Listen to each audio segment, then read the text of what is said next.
Okay, here we are under the hood. Step 1 is going to be disconnect the battery negative terminal with a 10mm nut.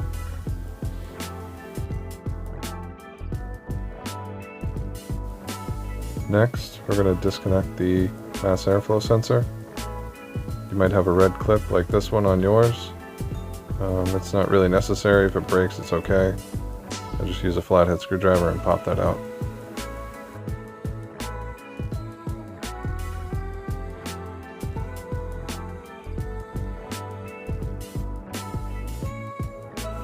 Next, just press in with your thumb to release the clip.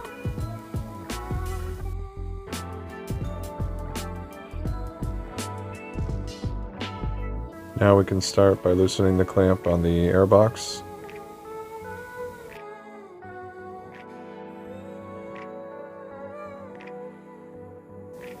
And then we'll go over and loosen the clamp on the throttle body.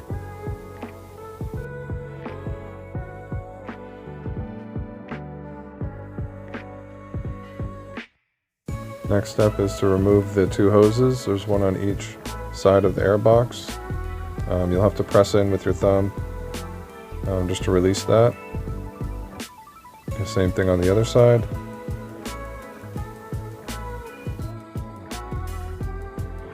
Once those are disconnected, you're ready to pull out this whole top section of the air intake. Just kind of wiggle it back and forth. And it should come right out.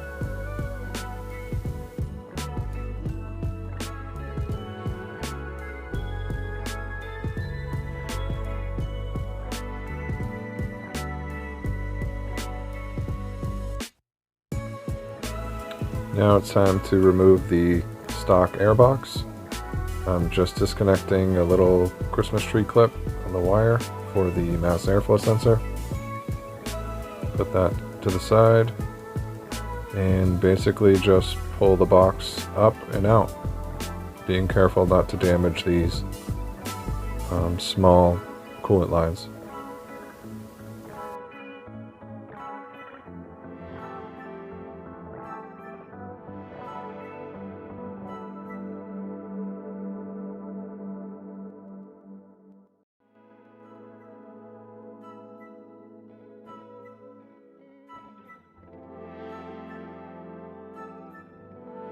Let's take a look at the new kit.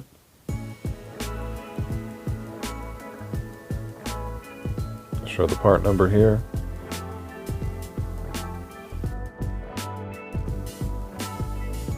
Do an unboxing here, show you what comes inside the kit.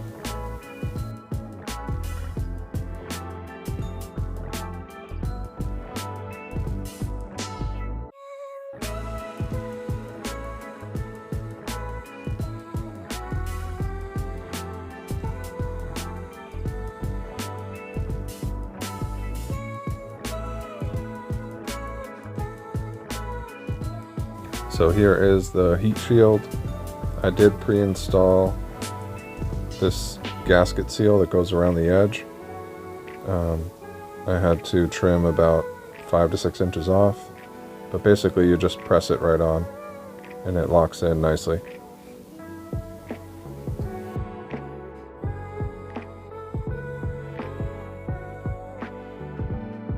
Included in the kit is this horsepower guarantee. It says it's guaranteed to make horsepower, and they included dyno graph for 2014 Silverado with a 5.3 liter, which is the same engine from 2014 to 2018.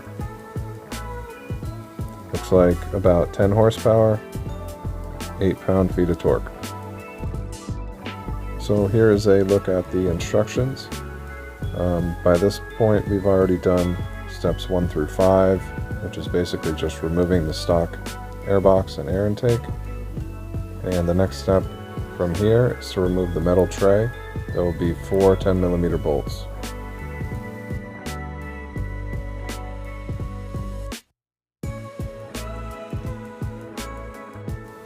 We'll just pull that guy right out and set it aside.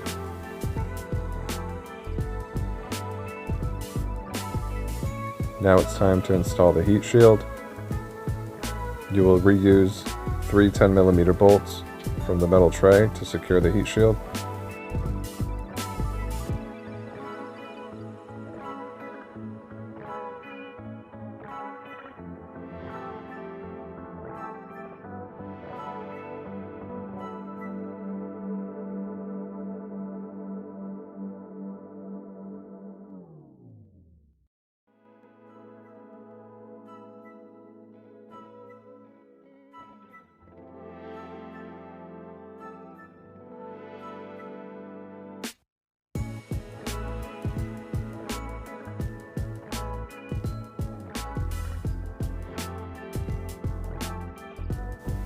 And here's what those bolts look like.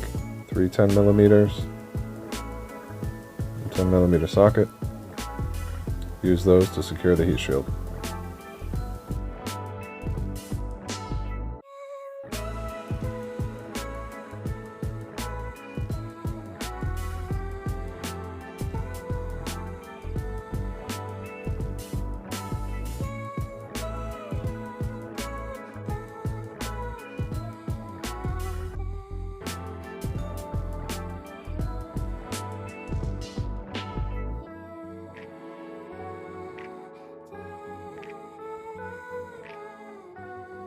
The next step is going to be to install the air filter onto the heat shield using 2 small screws provided in the kit.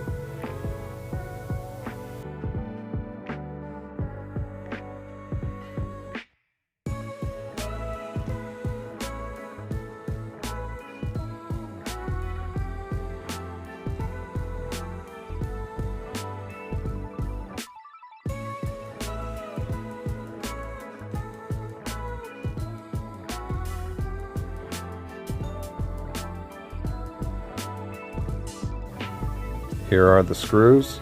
There will be 2 washers and 2 lock washers included.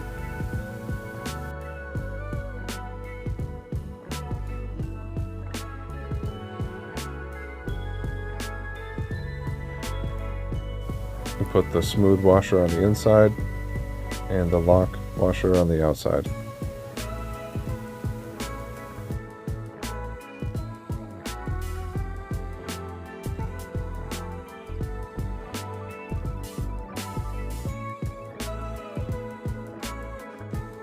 Drop the filter in. Goes in pretty easily. And line up the holes for the screws.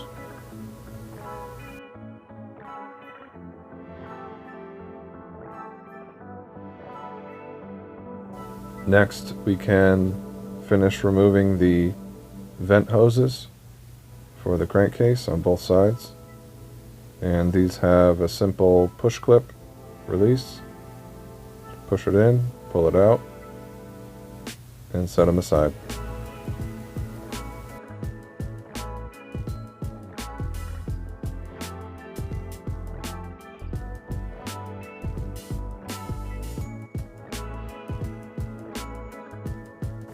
Now we need to remove the mass airflow sensor from the stock airbox using a T15 Torx bit.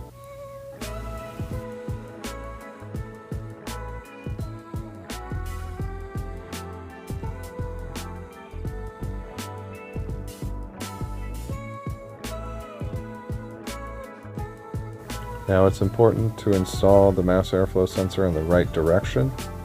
So when you look at the sensor itself, there will be an opening on one side, and according to the instructions, that opening needs to point towards the air filter.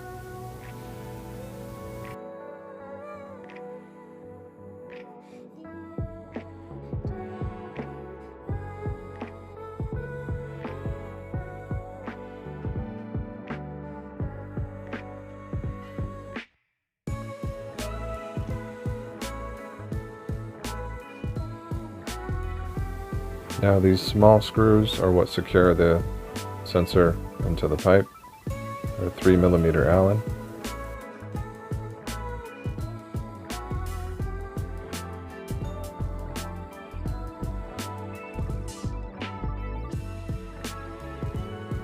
Now it's time to install the coupler onto the throttle body, 08497.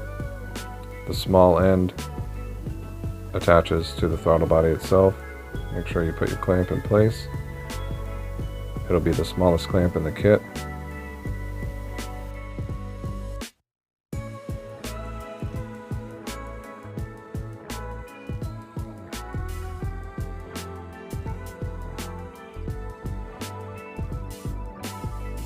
Now we can install the other coupler to the air filter, 08418.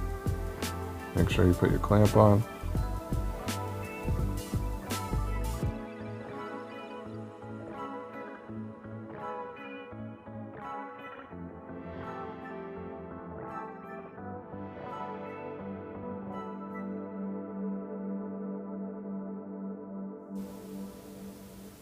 Okay, now make sure you put the other two clamps in place.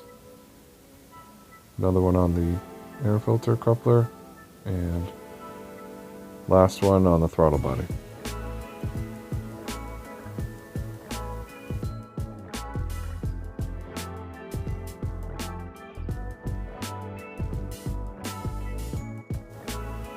Now we're ready to install the air intake tube. I did pre-install these plastic fittings for the breather hoses. Be careful not to over tighten those. Just going to come in under the coolant lines, into the air filter first, and then into the throttle body.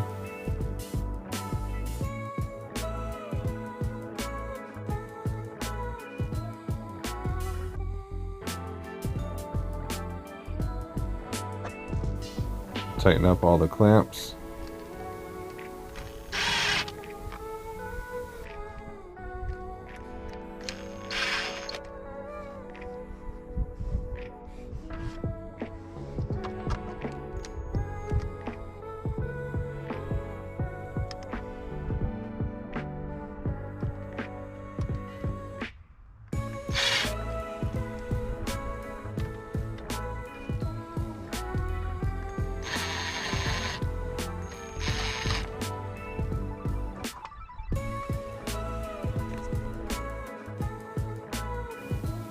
Now you can plug in the mass airflow sensor.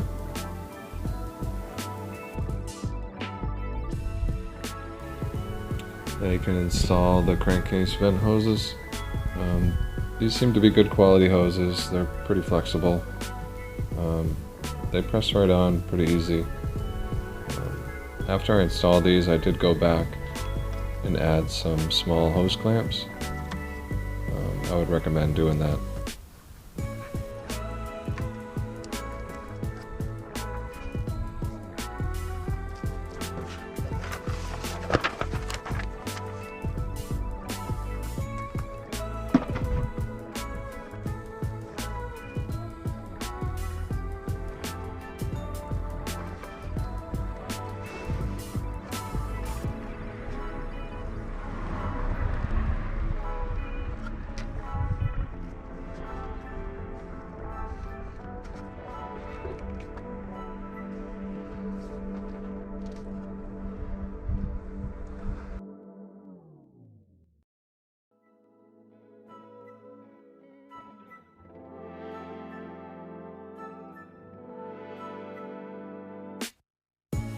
And for the last step, you want to have your keys handy.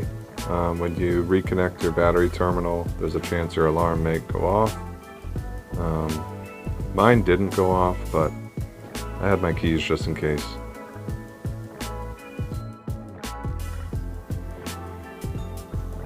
Just tighten that down, that 10mm, and you're good to go.